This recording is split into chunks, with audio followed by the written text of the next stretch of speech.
Assalamualaikum warahmatullahi wabarakatuh. Halo sahabat MPC, jumpa lagi bersamaku ya. Hari ini kita mau memberitahukan juga terus update ya terkait perkembangan persidangan dugaan kecurangan Pilpres 2024. Momen menarik ini di persidangan mendengarkan saksi ahli dan juga saksi dari paslon 01 Hotman Paris dan kubu 02 ini mencecar ya saksi ahli tim Amin ya di persidangan Senin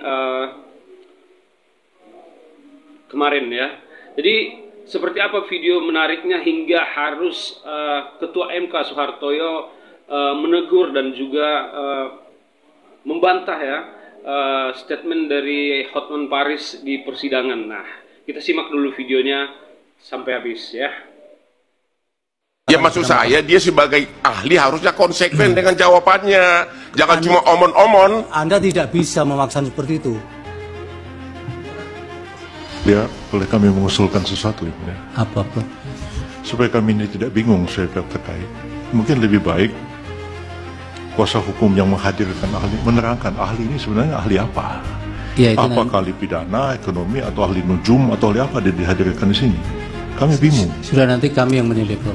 Majelis tentang pemberantasan tindak pidana korupsi yang berbunyi, setiap orang yang dengan tujuan menguntungkan diri sendiri atau orang lain atau suatu korporasi menyalahgunakan kewenangan, kesempatan atau sarana yang ada padanya karena jabatan dan kedudukan yang dapat merugikan keuangan negara dan atau perekonomian negara dipidana dengan pidana penjara seumur hidup atau pidana penjara paling singkat 1 tahun dan paling lambat 20 tahun. Paling lama 20 tahun.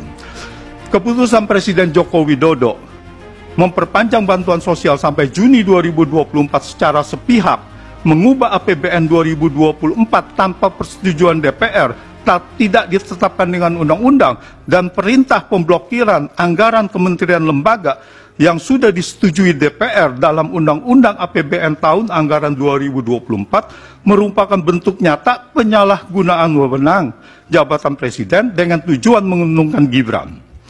Penyimpangan APBN 2024 tersebut mengakibatkan kerugian negara senilai 50,15 triliun sesuai nilai anggaran kementerian lembaga yang diblokir untuk anggaran bantuan sosial tersebut. Terakhir, penyimpangan kebijakan APBN 2024 untuk kepentingan politik yang menguntungkan anak presiden, Gibran, melanggar pasal 1 angka 5 dan pasal 5 angka 4 Undang-Undang nomor 28 tahun 1999 tentang penyelenggaraan negara yang bersih dan bebas dari KKN.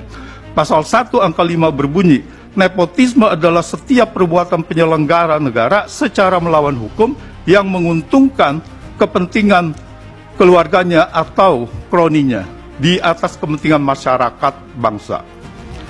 Perpanjangan pemberian bantuan sosial sampai Juni 2024 tanpa persetujuan DPR, tanpa ditetapkan dengan undang-undang, secara nyata merupakan perbuatan melawan hukum.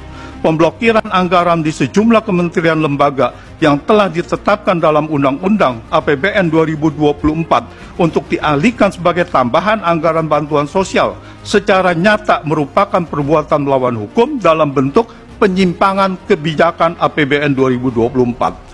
Pelaksanaan pemberian bantuan sosial sejak Desember 2023 sampai Februari 2024 secara melawan hukum, khususnya dilakukan oleh Presiden Joko Widodo, Menteri Perdagangan Zulkifli Hasan, dan Menko Perekonomian Erlangga Hartarto, terbukti menguntungkan Gibran. Hal ini tercermin dari pernyataan Zulkifli Hasan, Erlangga Hartarto yang secara terang-terangan mengajak masyarakat memilih paslon Prabowo Gibran. Demikian pendapat dari kesaksian saya. Hukum ada yang mulia. Ini masalah serius kalau apa yang disampaikan ahli ini memang benar ya, melanggar sejumlah undang-undang dan melanggar konstitusi dalam hal persetujuan DPR. Tetapi kalau kita kaitkan dengan bansos, biasanya kan ada alasan-alasan yang katakanlah ada kegentingan, mungkin ada krisis, ada hal-hal yang bisa dijadikan alasan pembenar. Nah, pertanyaan saya adalah apakah ahli melihat alasan pembenar untuk menyimpangi prosedur, bahkan melanggar konstitusi dan undang-undang tadi. Ya, kalau misalnya tidak ada alasan pembenar, ya mohon ditegaskan kembali lagi apa sih tujuan digelontorkannya bansos ini sekali lagi. Terima kasih Yang Mulia. Ya, terkait. Terima kasih Yang Mulia. Saya akan bertanya, setelah itu Saudara Hotman Paris akan bertanya. Dari paparan yang dikemukakan oleh saudara ahli ini sampai pada kesimpulan, ya, ada nepotisme, ada korupsi, ada perbuatan melawan hukum, dan sebagainya. Apakah itu pendapat ahli seperti itu didasarkan atas fakta-fakta yang terjadi dalam kenyataan? Misalnya, pernah ada satu penyidikan, atau penuntutan secara pidana untuk membuktikan bahwa memang terjadi apa yang dikatakan oleh saudara ahli, ada nepotisme, ada korupsi, ada perbuatan melawan hukum, ataukah itu semata-mata adalah hasil penerawangan saudara ahli saja? Itu perlu dijelaskan di sini pada kami semua. Silakan saudara Hotman. Mana Pak Hotman? Mohon izin majelis. Saya agak bingung, ini ahli hukum atau ahli ekonomi? Karena tadi pendapatnya itu sudah melebihi ahli hukum. Pertanyaan saya, sekiranya pun benar tuduhan Anda, Jokowi melakukan tindak pidana korupsi, Jokowi melakukan pelanggaran undang-undang APBN, Jokowi melanggar tidak minta persetujuan dari DPR. Pertanyaannya, dan oleh karena itulah pemohon mengatakan pemilu dibatalkan dan diulang. Pertanyaannya, apakah MK, Mahkamah Konstitusi, berwenang dalam putusannya menyatakan oleh karena Jokowi melanggar undang-undang korupsi, melanggar undang-undang APBN, melanggar undang-undang bansos, maka pemilu harus dibatalkan dan diulang. Sementara tidak satu pun pihak tersebut sebagai pihak dalam perkara ini, baik Jokowi, DPR maupun para menteri. Boleh nggak MK mengatakan itu adalah penyebab harus dibatalkan pemilu? Terima kasih. Baik. Bawaslu tidak ya dari hakim? Cukup. Silakan ahli dijawab singkat. Terima kasih. Alasan apa bahwa bansos itu diberikan? Kalau bansos itu, legalitas dari bansos adalah setelah disepakati dengan DPR. Apakah ada alasan atau tidak? Setelah disepakati dengan DPR, setelah disetujui dan diundangkan bahwa bansos itu wajib dijalankan oleh pemerintah.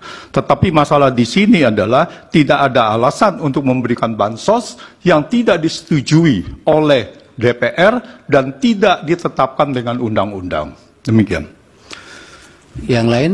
Pemblokiran dilaksanakan dengan apa? Mekanisme dari pemblokiran seperti diakui oleh Kementerian Keuangan bahwa uangnya masih ada di sana. Artinya tidak dipindah dari satu unit organisasi kepada unit organisasi. Cuman nampaknya mata anggarannya yang berubah. Begitu diperlukan dana untuk bansos, maka diambil dari kumpulan uang yang sudah diblokir 50,15 triliun untuk dialihkan menjadi tambahan anggaran bansos. Seperti saya uraikan bahwa itu adalah untuk pemenangan paslon. Jadi kalau kita lihat itu banyak diberikan bukti-bukti, ada lampiran, ada 40. Itu antara lain, ada 40 cuplikan dari berita, itu yang menunjukkan bahwa bansos ini diperuntukkan untuk pemenangan paslon. Jadi ini adalah bukan pendapat saja, tetapi ini adalah sudah ada bukti-bukti nyata. Terima kasih. Cukup. Cukup. Ya. Yang Mulia, boleh kami mengusulkan sesuatu, Yang Mulia? Apa, Bro? Supaya kami ini tidak bingung saya terkait, mungkin lebih baik kuasa hukum yang menghadirkan ahli, menerangkan ahli ini sebenarnya ahli apa? Ya, apakah ahli pidana, ekonomi, atau ahli nujum, atau ahli apa dihadirkan di sini? Kami bingung. Sudah nanti kami yang menilai, Prof. Majelis juga tadi pertanyaan Hotman Paris belum dijawab. Apakah permohonan pemohon dengan tuduhan Jokowi melakukan korupsi bisa dipakai oleh MK sebagai dasar membatalkan pemilu hanya karena keahlian beliau? Mohon belum dijawab majelis. Ya. Tolong dijawab. Iya, tidak usah terlalu semangat. Bapak mau jawab tidak? Saya itu serahkan karena keputusannya adalah di mahkamah, ya. Jadi saya menyerahkannya kepada mahkamah, Ya, itu, Pak Hotman. bukan wewenang saya.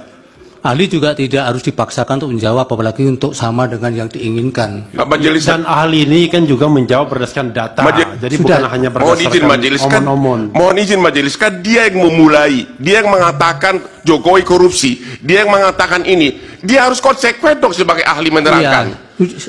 Iya, tapi pada bagian apakah itu menjadi kewenangan MK kan tidak dijawab. Ya maksud saya dia sebagai ahli harusnya konsekuen dengan jawabannya, jangan cuma omon-omon. Anda tidak bisa memaksa seperti itu.